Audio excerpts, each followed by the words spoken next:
Hello mga ga, sa ating video ngayon ay i-share ko sa inyo yung technique natin kung paano ba na hindi mag-awas yung mga toppings natin dito sa ating pizza donut sa kanyang mga molder. At kumpletuhin na din natin yung ating video, lagyan na natin ito ng mga ingredients, kaya tara na umpisahan na natin. At dito unahin nating lutuin yung ating sauce. At pag mainit na yung ating mantika ay igisa na natin yung ating bawang at sibuyas. At sunod na din nating igisa dito yung ating 400 grams na tomato sauce. Yung isang pack nito ay may timbang na 200 grams. At kunting gisa lang. At yung pangpalasa natin dito ay gumamit lang ako ng Knorr pork cubes.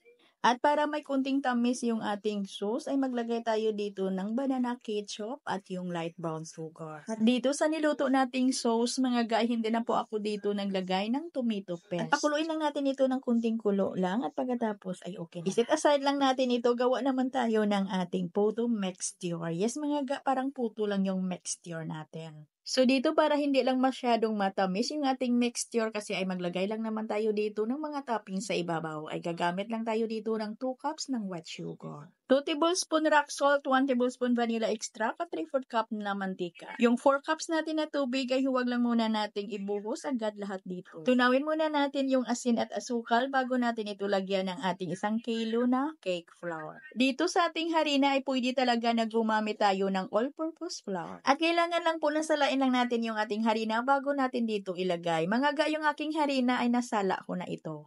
Mga ga, ganito lang kasimple yung mga ingredients ng ating mixture. Wala tayong evaporated milk at itlog na nilagay dito. At maglagay tayo dito ng 4 tablespoon na baking powder. Haluin lang po natin ito ng mabuti hanggang sa kuminis yung ating mixture. At paunti-unti lang talaga yung paglagay natin ng ating tubig para hindi tayo dito magkaroon ng maraming bilog-bilog ng ating harina.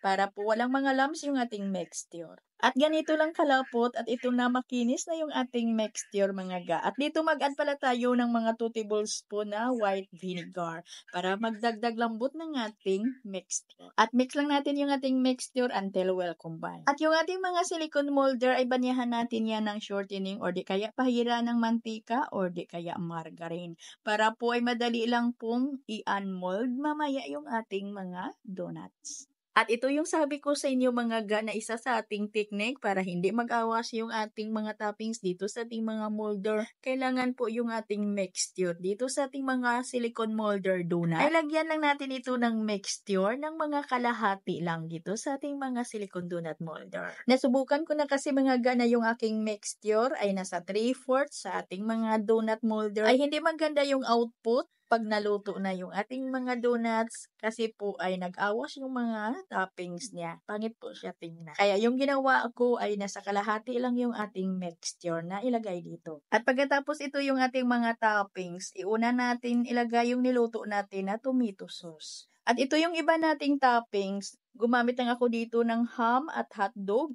at red and green bell pepper at yung tidbits. At yung gamit ko dito na cheese ay yung deli queso. At isa lang natin ito agad mga ga at kailangan ay kulong-kulo na yung ating tubig bago natin ito isala. At ito din yun mga ga yung pangalawang technique natin dito para hindi aawas yung mga toppings natin. Kailangan sa pagluto natin dito yung apoy ng ating kalan ay katamtamang hina lang na yung hindi talaga malakas para hindi uumbok yung ating mga donuts. Para hindi masyadong uumbok. Kasi pag masyadong malakas yung apoy ng ating kalan dito ay uumbok ito ng tudo kaya mag-aawas yung mga toppings natin. Ay masayang lang at pangit din tingnan. At madali lang po talaga itong tanggalin basta banyahan lang natin ng shortening or di kaya margarine yung ating mga molder. Itong silicone donut molder natin ay mabibili lang natin ito sa Orange Apps. At large yung sizes nito mga ga. At sa 1 kilo natin na harina ay nakagawa tayo dito ng 62 pieces. At ang bintahan ko po dito ay 15 pesos. Kayo mga guy, mag-costing lang kayo. Pwedeng tataas at pwede ding bababa yung mga bintahan ninyo dito. Basta mag-costing lang kayo. At hanggang dito lang yung ating video. Maraming salamat at bye-bye.